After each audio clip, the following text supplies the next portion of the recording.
कि उन्होंने जिन शब्दों का उपयोग किया है वो शब्द बेहद आपत्तिजनक है।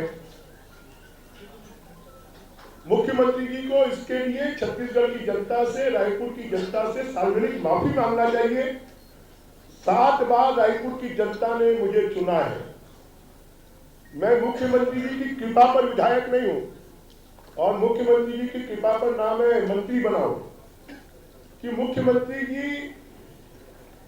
अब पैसा खोर हो गए। पूरा छत्तीसगढ़ मेरा परिवार है, रायपुर मेरा घर है, तो मुझे हरा कर दिखा दे। जहां से कहे वहां से सीट का निर्णय वो करेंगे, मैं नहीं करूंगा। अगर उनमें दम है तो मैं ताल ठोक रहा हूं, वो भी ताल ठोकेंगे।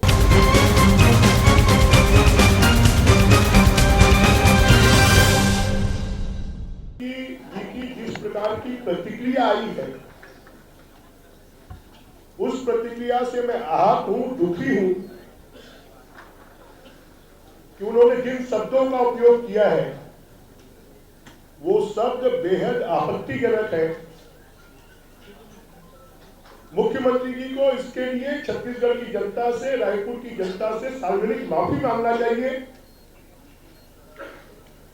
7 बार रायपुर की जनता ने मुझे चुना है।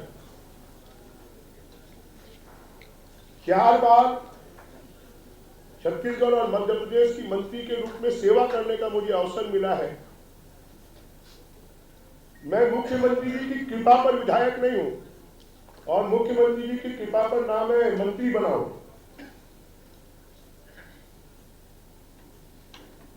परंतु मुख्यमंत्री जी ने जिस प्रकार के शब्दों का उपयोग किया है वो कोई भी एक सभ्य व्यक्ति किसी एक विधायक के प्रति, किसी सांसद के प्रति, किसी जनप्रतिनिधि के प्रति इस प्रकार के शब्दों का उपयोग नहीं कर सकता और ना ही करना चाहिए। मुझे लगता है कि मुख्यमंत्री जी अब पैसा खोर हो गए। जो उनको पैसा देगा वो गुंडा हो, बदमाश हो, आतंकवादी हो, गुर्गा हो, शराब माफिया हो, कोयला माफिया हो, रेत माफिया हो, जंगल माफिया हो, जमीन माफिया हो, डीएमएफ माफिया हो। और जब कोई व्यक्ति पैसा खोर हो जाता है, जैसे डकैती डालने वाला अगर डकैती डाला और फिर जेल से छूट गया तो फिर डकैती डालेगा। कोई चोर है, उसको चोरी करने की आदत हो गई और जेल में चला जाएगा, फिर छूटेगा, फिर चोरी करेगा। वैसे ही मुख्यमंत्री जी के पास में इतने आरोप लगने के बाद भी वो इस प्रकार के तत्वों को, जिनके ऊपर में जंगी हत्याकांड के आरोप है,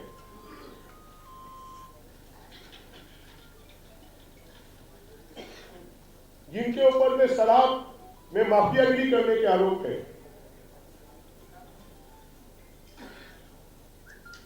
जिनके ऊपर में महादेव सत्ता चलाने के आरोप है, उनको अपना नजदीकी बना के रखना उनकी क्या मजबूरी है जो पूरे छत्तीसगढ़ को लूट रहे हैं।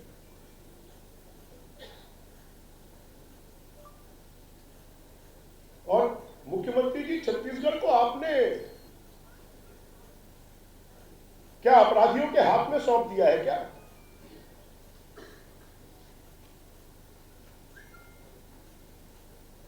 पूरा छत्तीसगढ़ मेरा परिवार है, रायपुर मेरा घर है।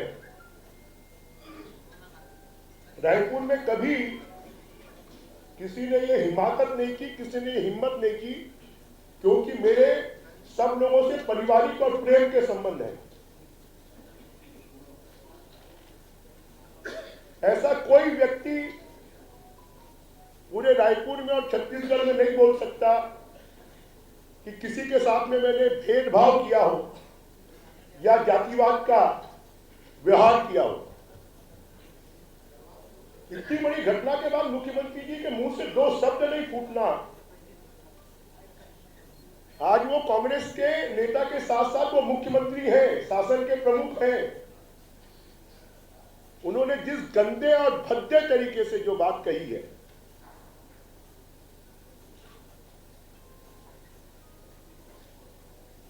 वो ये बताता है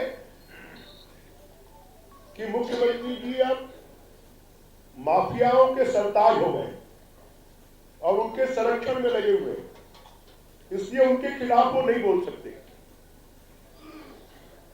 अभी तक तो मैं सुनता था कि पीडब्ल्यूडी का ठेका होता है, सिंचाई विभाग का ठेका होता है, परंतु चुनाव भी ठेके पर दिए जाते हैं, मैं पहली बार सुन रहा हूं।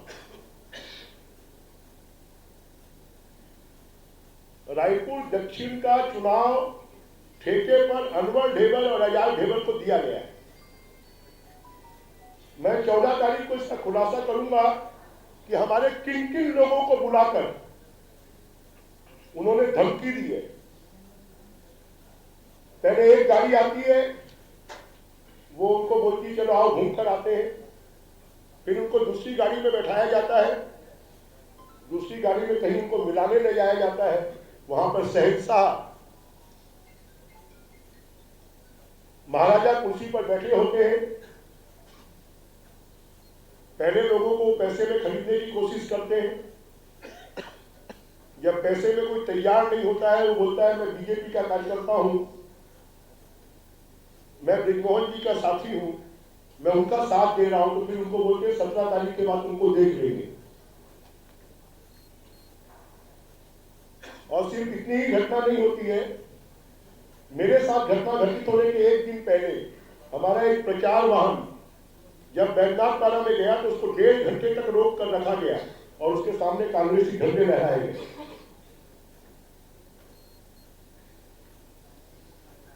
मेरे साथ जिस दिन घटना घटित हुई, क्योंकि छोटी मोटी घटनाओं को कार्यकर्ता और लोग मुझे बताते नहीं है कि हम ही उस अपने स्तर पर निपट लेंगे।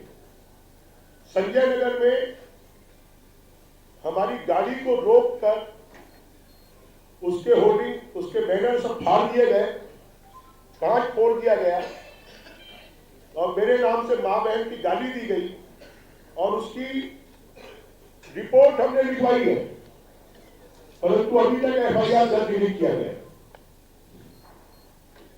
या तो रायपुर की पुलिस नपुंसक हो गई है या बिक गई है, या गुर्गे बदमाश मवाली और महादेव एक सट्टा के भागीदारों के साथ हो गई है और भागीदार बन गई है।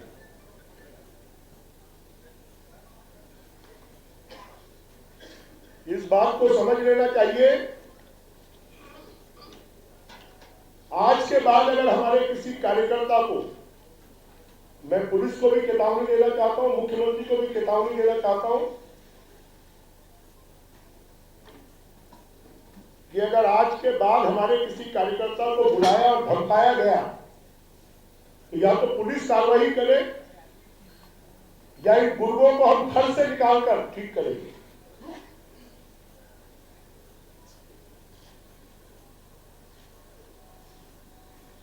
परसों की घटना में मुख्यमंत्री जी को तो धन्यवाद देना चाहिए।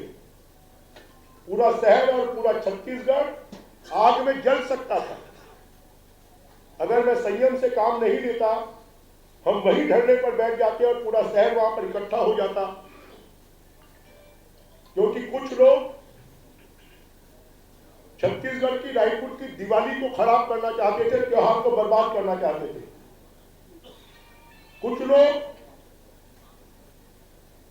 उनको पूरे छत्तीसगढ़ में हार दिखाई दे रही है, इसलिए चुनाव से भागना चाहते थे, चुनाव को स्थगित करवाना चाहते थे और इसलिए उन्होंने ऐसी घटना की। जब उस व्यक्ति का बयान आता है तो वो टी शर्ट और पैंट में होता है और जब घटना करने के लिए खड़ा होता है तब पजामे कुर्ते में खड़ा होता है। क्या पजामे कुर्ते में खड़े हुए लोग पहचान में नहीं आ रहे हैं? और उन्होंने विशेष ड्रेस पजामा कुर्ता क्यों पहना था? क्या पजामे कुर्ते में हथियार आसानी से छुपाए जा सकते हैं? असला रखा जा सकता है?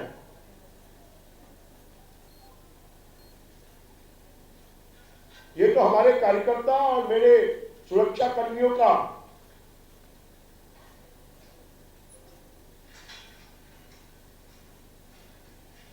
त्वरित निर्णय था कि वो मुझे 100 मीटर पीछे खींच कर ले गए और हमारी संख्या ज्यादा थी, इसलिए उनकी हिम्मत नहीं हुई। अगर मैं कोतवाली नहीं जाता, वहां धरने पर नहीं बैठता, हमारे कार्यकर्ता तो उसके बाद भी जितने पर अड़े थे वहां वापिस जाएंगे। परंतु मैं हिंदुस्तान के सबसे बड़े त्योहार दीपावली के समय पर किसी भी प्रकार की कोई घटना घटित हो, अशांति हो, ये मैं नहीं चाहता था। और मुख्यमंत्री जी के ऊपर में लानत भी है कि उन्होंने 2 शब्द अपराधियों के खिलाफ कार्रवाई करने के लिए बोलने की बजाय उन्होंने मेरे विरुद्ध अपशब्दों का उपयोग किया। मैं उनके खिलाफ मानहानि का मुकदमा भी करूंगा। इस प्रकार के शब्दों का उपयोग करने के लिए चुनाव आयोग में शिकायत भी करूंगा और अगले 5 दिनों के लिए 17 तारीख तक मुख्यमंत्री जी के भाषणों पर और बयानों पर चुनाव आयोग रोक लगाए, इस बात की भी मैं मांग करूंगा। और मैं तो मुख्यमंत्री जी को कहना चाहता हूं, अगर आप जनता के द्वारा चुने गए 7 बार के जनप्रतिनिधि के खिलाफ, 4 बार मंत्री रहे हुए व्यक्ति के खिलाफ और आप इस प्रकार की अश्लील टिप्पणी कर सकते हैं, तो फिर से मेरा एक बार मुख्यमंत्री जी को है कि मुख्यमंत्री जी, मेरा चैलेंज है, आप सीट चुनिए, वहां से मैं आकर आपके खिलाफ चुनाव लड़ूंगा और आपको हरा कर दिखाऊंगा। आपको प्रचार में और कई जगह जाना है और मुझे मेरे कार्यकर्ताओं ने, मेरे साथियों ने और मेरे व्यक्तिगत सुरक्षा कर्मियों ने बचाया है और अब कोई हिमाकत करेगा तो हम वहीं पर उसका जवाब देने के लिए, अगर पुलिस कार्रवाई नहीं करती है तो हम सीधी कार्रवाई करने के लिए सक्षम हैं।